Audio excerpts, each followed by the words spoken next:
Good afternoon, everyone. My name is Richard Engberg, and I'm an equity research analyst here at Erik Penser Bank. With me, I have Göran Malmberg, CEO of Mentice. Göran, welcome to Erik Penser Bank's Healthcare Day. Thank you, Richard. Pleasure to be here. I will walk you through my presentation about Mentice. See if the technology works. Yeah. So, a bit delay here. Yeah, you see me, Göran Malmberg. I've been with Mentice since 2008, so almost 15 years. So the focus is really to talk about Mentice. So we focus on the image-guided interventional area, the clinical area.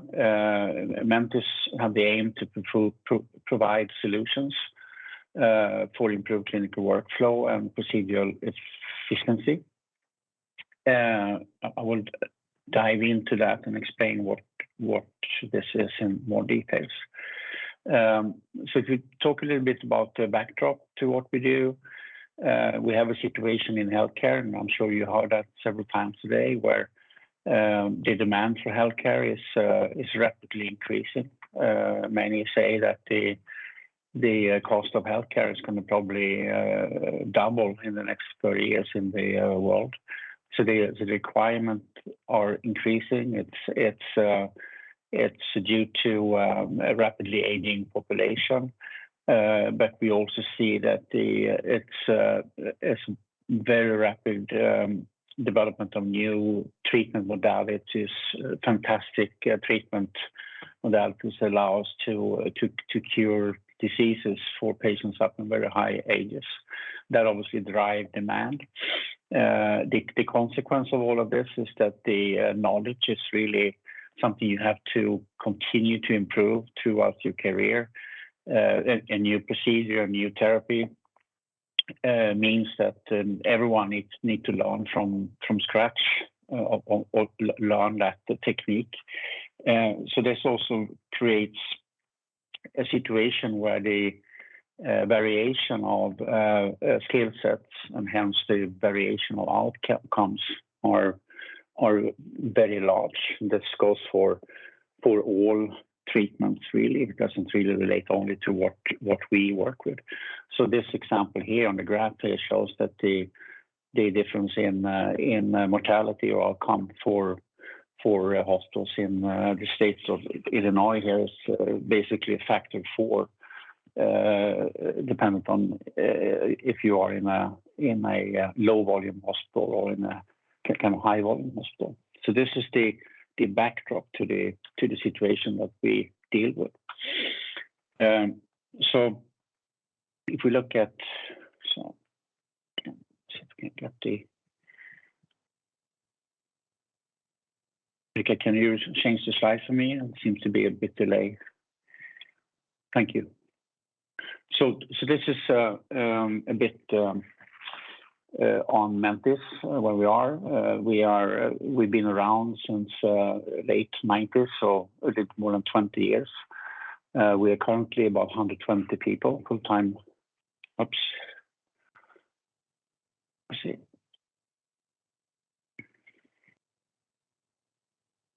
Sorry for that. Technology is interesting sometimes. So apologize for that.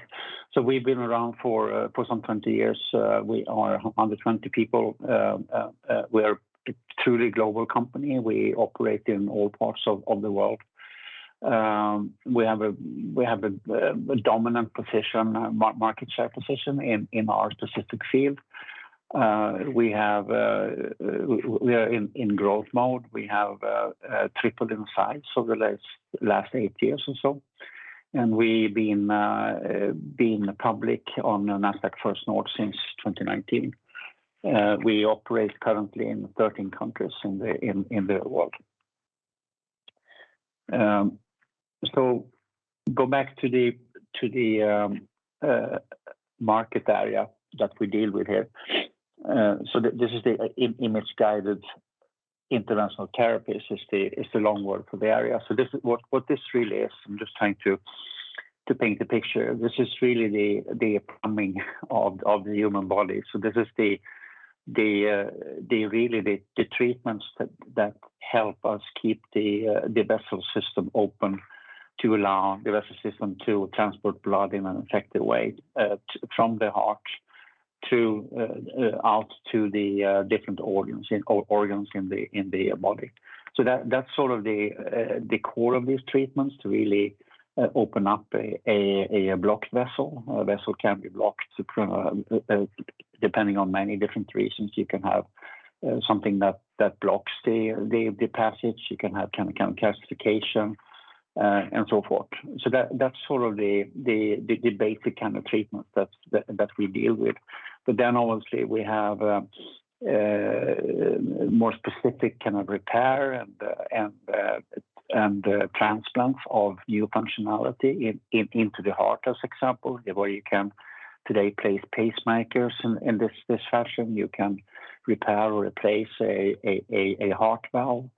You can burn or ablate the electrical signals in the heart. You can operate aneurysm up in the brain, and obviously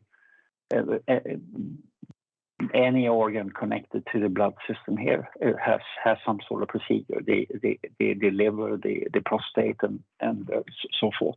So all of these are areas that we deal with, where we have some 50 different techniques and procedures dealing with these kind of disease states. So this is just a quick overview of the solution set that we provide. So up to the left, you see the placeholder for our core solutions, where we have which we have had since the start of Mentice.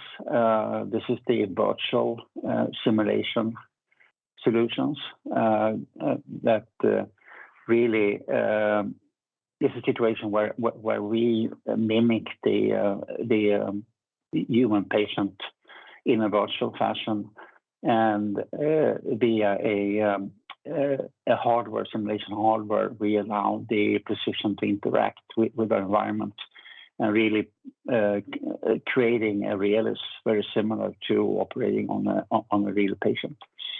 Moving on to the upper right, you see this is part of the acquisition we did a couple of years ago in 2020, where we acquired a US-based company called Vascular Simulations, which is now represent the physical flow solutions we have, which is as well in the image-guided area, of course.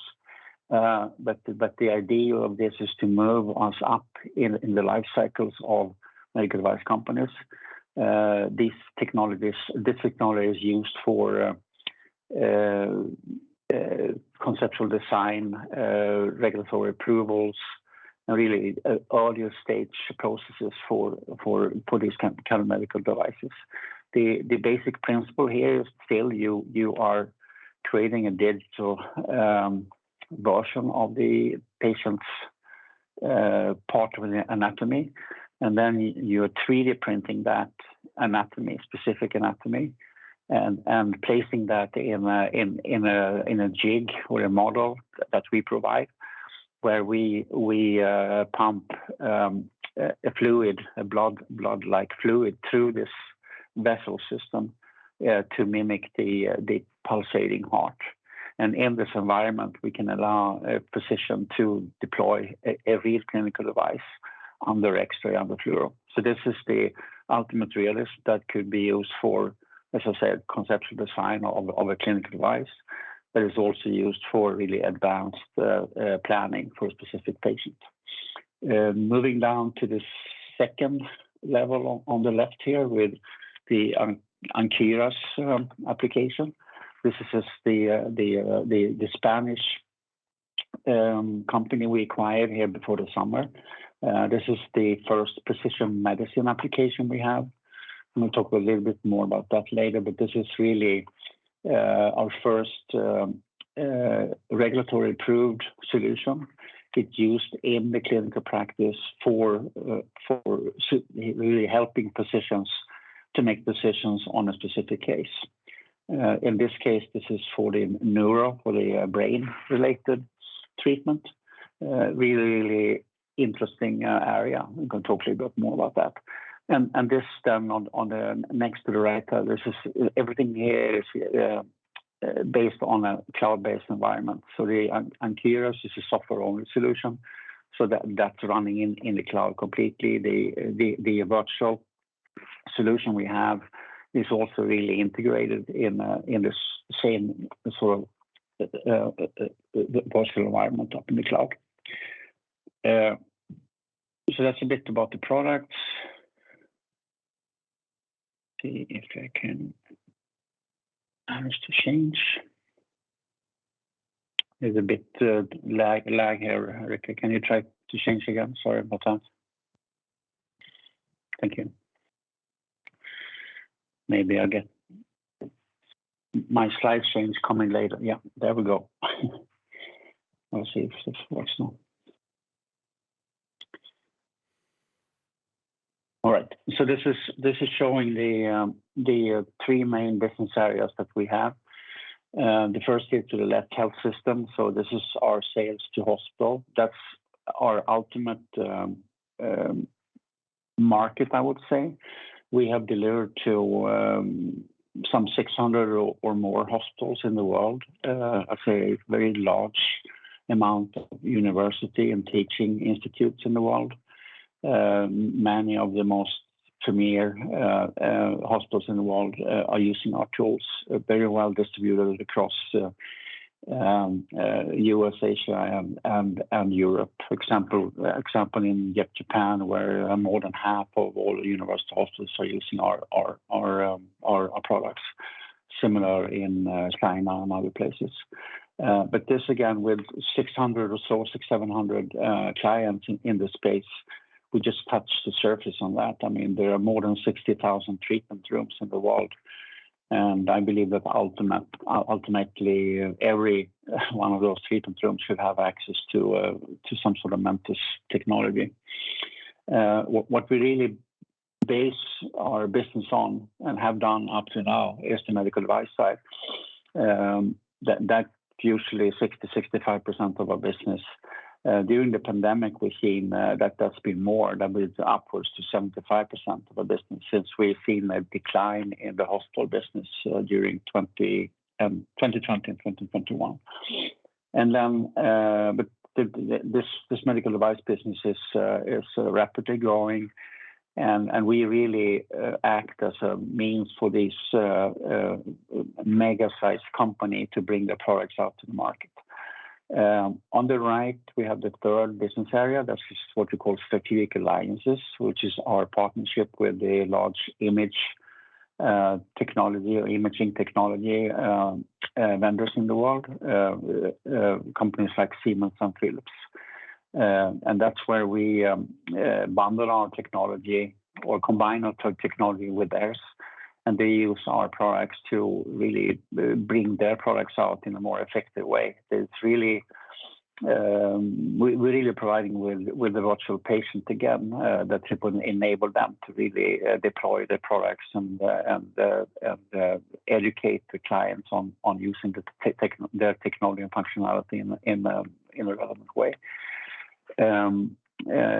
Ultimately, this, in our mind, is a very effective channel for us out to the hospitals, because every treatment room that they get into, Siemens and Philips get into, it should really have a Mentice system. So the clients here, on the left, to see the hospital. I mentioned that a bit before, but this shows really premier, well-known hospitals in the world. I think we talked about this some months ago. We said we had 9 out of 10 of the best hospitals in the US. I think we now work with all 10 of those hospitals, and we work with a large amount of the most recognized hospitals in the world. But as I said before, this just touching the surface. These are the the premier university hospitals, but there's much more. On the right, we have the Mentice side, where we work with all of the 10 largest device companies. These are companies in the size of maybe 100 or 500 or sometimes 1,000 times the size of Mentice. Companies like Medtronic, Boston Scientific, Abbott, Johnson & Johnson, Stryker, Edwards Lifesciences, and all those. So we work with most of them. If you look at maybe the 50, 100 largest companies, I would say we have a large majority of them that we work with. And again, we really help them with solution to bring their products out in a safe way. And the most important thing is maybe not to introduce the product and get the most experienced doctors to use it effectively, but the trick is here to continue to have the tier 2, 3, and 4 physicians to be able to use their products in a proficient way. That's the only way they're going to get to a volume. So this is an example. I'm not sure if this video is working here. No, it doesn't. So go back. So this is a video, but I think this is on our website as well. This is an example together with Siemens. This is a German physician here, experienced physician. And if the video would show how this is integrated in the actual treatment room, the cath lab, or the angio suite, as we call it, as they call it, where this doctor says the ability for him to actually dry run or warm up on a specific patient's anatomy in the morning and run through the procedure will help him then when he get the actual patient on the table, that he can do that procedure safer and faster and with less use of contrast fluid, which is a toxic liquid. And then obviously the amount of radiation, and everyone knows that the shorter the procedure, the less risk you have for kind of complication. So that's really that's one example. Going over to hopefully if I can change the slide. I can't. Can you change for me again? Thank you. So this is an example from Gothenburg, from Sahlgrenska, where in this case it's a team training environment, 3 experienced physicians that's exposed to a complication scenario. So if you run the video here, you would see a situation where this doctor perform a cardiovascular procedure, and then in the middle of the procedure, you see that the heart rate going down. The patient is flatlining, so the heart is stopping beating, and this is due to a ruptured vessel. So these doctors then would interesting technology. Sorry about that. These doctors then have to deal with that situation. They have to get the blood out of the heart and out of the patient, and you need to find a way to stop this bleeding.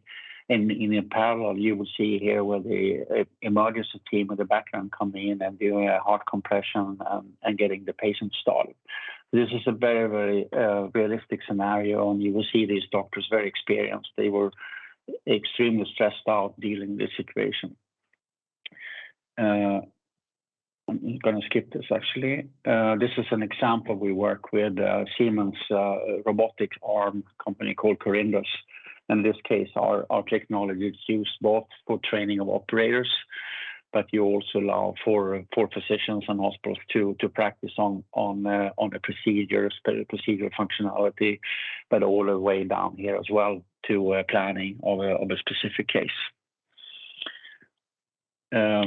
This is an example of, or this is a way to explain our market. We start with the base market for the virtual simulators in our field. We believe that's about $40 million market. We obviously have a large part of that. Over the last couple of years, we added both the physical sim side and the predictive simulation, the precision medicine side. And this is the way we're building the market. I'm going to show that on the next slide, what we believe that market is. that we by adding new solution and expanding the footprint here, we believe we will be able to build a significantly larger market. So this is also a way to explain our development. We moved from left to right here. So go back 15 years, we worked mainly with primary skills, procedural skills development, core skills for junior physicians. We move more and more to the right, where we go to proficiency-based training, where you train to using objective assessment to predefined level. You work with team training, as I show in one of the slides. And we are now at the level where the dot is here when we work with precision or the planning or the mission rehearsal technology, where we provide technology for a doctor to rehearse on a specific patient's anatomy. What we want to move is further right to what we call predictive, where we see the opportunity to provide decision guidance for physicians. So I would compare that with the autonomous driving or modern cars. So if you have a new car today, you will have tools like a support system such as line assist to keep the car in the right line. Auto braking if you have something in front of the car, adaptive speed control and so forth. Similar to that, we think we can provide that kind of tools for physicians to help them make the right decision, warn them for something they maybe forgot to do, or warn them ahead of time for what's going to happen. So this is really where we see ourselves going. This is a slide to illustrate the market, and we started off with sort of a $40 million virtual simulation market. On the left here, you see different areas where we see opportunity to expand, and we believe we have an obtainable market here of about $500 million, while I think the ultimate total market is much larger.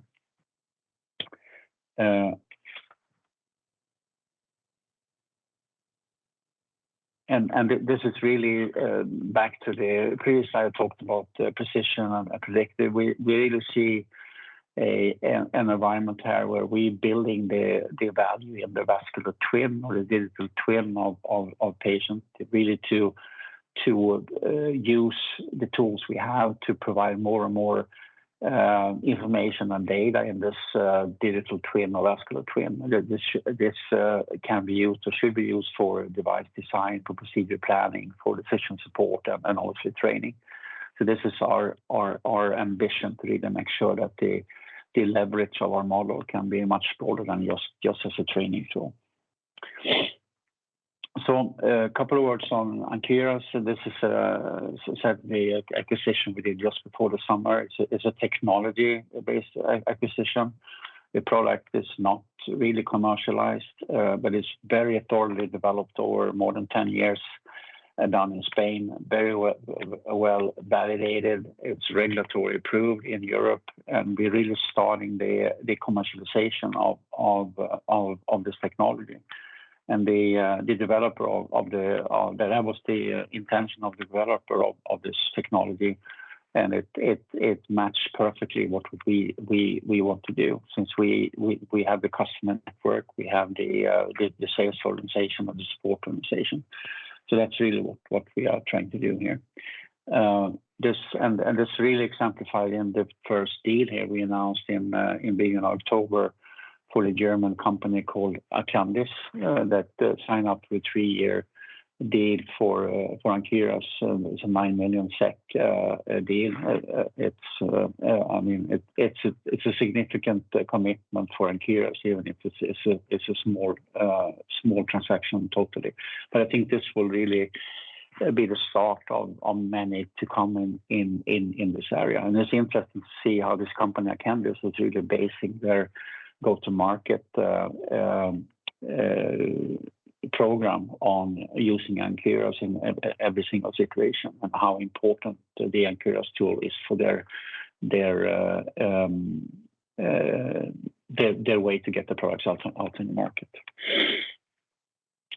A quick comment on the website. I see my time is starting to get to the end, but I will finish this in a couple of slides. So I think if you haven't seen our new website, you should go and look at that. I think that also articulate how we really communicate to our main stakeholders. And it should be clear that we are just not a training company anymore. We're just not a simulation company. We have much larger ambitions with what we're doing. Quickly on the business, I mean, we have seen more than 20% growth so far. This is orders really across our different business areas and the regions. A little bit slower initially in US, but also for the medical device side from an order point of view. But it's nothing that we are concerned about. I mean, I said this is 23% growth so far for orders on the.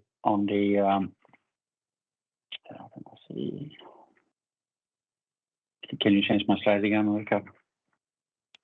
Thank you.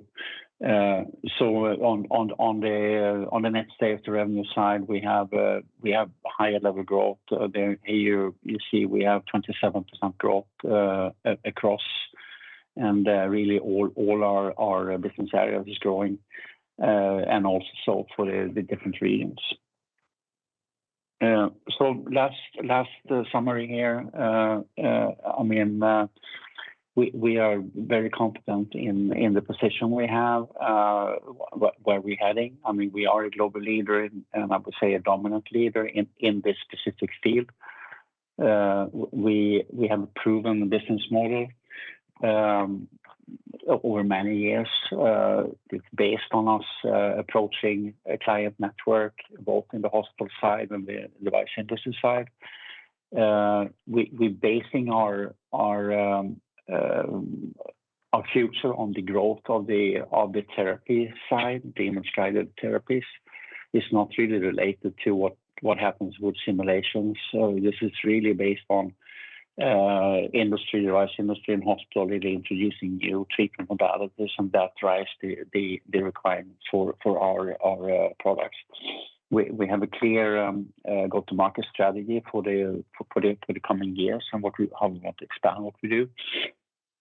And our products are well validated and proven, and we have a very good brand name for Mentice throughout the world and throughout these different specialties. So we see this as a really nice position for us to move forward the next couple of years. All right, Rickard, I think I will stop there. Great, Göran. Sorry for the disturbance on the slide changing here, but anyway. No problem. So my first question is, can you please describe the development in recurring revenue that we've seen the last couple of quarters? How have you been able to achieve those numbers? Absolutely. No, I think what we did, I mean, and we very early on, back in 2019, moved all our hospital sales and the sales to our channel to a recurring model. And I think that was, we had a lot of discussion on that internally. And obviously that was painful for us the first and second year. But now we are into the fourth year or third year, going into the fourth year of that. And I think we're starting to see this year really the traction and the effect of that. And I think that's everyone that have done that before in other companies, it's clear that this is a 3-year lag or so, or take 3 years to come to really catch up. And we're starting to see the growth effect of that transition. So I'm happy that we did that change early on, really, and I think we will continue to see that growing in a nice way. Great. And my next question is, can you please describe what is driving your strong gross margins that we have seen during this year? You know what? I mean, we are working on all fronts, obviously, to make sure that we can produce our products in an efficient way, and I think we will continue with that. We have programs to continue with that going into next year. We also been pushing hard to move more and more software and software only, which obviously helps our margin. And generally the product mix, the recurring revenue also obviously also helping the overall margin. So I think it's many different factors that really helps us to move slowly but surely up. So that's also very nice to see. So thanks for the question. Okay, great. And can you please describe your bundling agreement with Siemens in China? How does this work, and are you evaluating other markets that's not the Chinese one? Yeah, I mean, we're clearly looking at other markets. I mean, the agreement you're referring to is the Chinese one with Siemens, but it's related to the Corindus robot. So it's a subsidiary or subpart of the Siemens market in China. That could very well expand to all Siemens sales or sales of cath labs as well. But we have, together with Siemens, decided to start with the rollout of the kind of Corindus robot. We have similar discussions in other parts of the world, and that's our ambition to bring the same structure to other parts of the world. But the model in China here is that the sales of a Corindus robot is always combined with the sales of a Mentice system, and that's really used with these clients for these clients to help them to learn how to operate the robot. Since that's a completely new method for them if they used the manual method earlier. But I think there's opportunities for that everywhere in the world. But also, really, ultimately, we want to bundle or increase the attachment rate. Bundle is maybe a strong word, but we want to increase the attachment rate with the sales of cath labs. Okay, great. And well, we just talked about robotical surgery. Can you please describe in what stage robotical surgery is in your area compared to other areas of surgery? Oh, it's. I mean, we talked this before, Rickard. It's very early stage. I would probably say it's at least 15 years behind other surgery parts, other robot surgery activities. So, but then hopefully the development in this space will go faster because we can, not we, but the industry can piggyback on the general robotic surgery solutions. So I think it will go faster. And I think the endovascular piece or image-guided piece is probably even more suitable for robotic activities. But I would say probably at least 15 years. Okay, great. And can you please describe the initiatives that you discussed during your Q3 reports to faster reach profitability? Well, I mean, it's really with the market condition now, it's clear for us that the focus is shifting to cash flow and profitability. So we have decided to slow down our organizational growth a bit. So we have frozen hires. We are hires. Sorry, and we have also looked at cost and ways to be more efficient. So our idea is that obviously we will continue to grow, but we will grow in a profitable way. So I think that we probably will need to freeze hiring. There you go, for the next 6 months or so, and I think then we will reach a point where we have a better balance to make sure that we are cash flow positive, and we can continue our growth in organization again. Okay, great. And my last question is, since you did your IPO, you had done a number of acquisitions. The latest one during the summer. What are you evaluating when you are looking for M&A opportunities? Well, I mean, we did a broader evaluation of what's out there together with a consulting company back a couple of years ago, and we have probably looked at over 200 companies generally, and we cluster them in 3 or 4 different technology areas, and the main really components here is to make sure that this is relevant in our vertical. So the image-guided therapy, it needs to be a relevant technology. It obviously need to provide value for the client, and they need to fit in a portfolio in a way that we can use our current sales and support organization to bring it out. So I mean, I would say in many cases we have acquired technology that maybe hasn't been fully commercialized, and then we believe that we can use our experience and client network and sales organization to bring those out to the market. And I think with vascular simulation, that's been seen. I mean, we have close to triple that sales of vascular simulation products in the last 2 years. So that's the basis, but they need to be relevant in our specific field. You know. Okay, great, Göran. That was all for me. I would like to thank you for dialing in here at Erik Penser Bank's Healthcare Day. And I would like to thank everyone who has been listening today. Thank you. Thank you so much, Rickard. Pleasure. Bye now.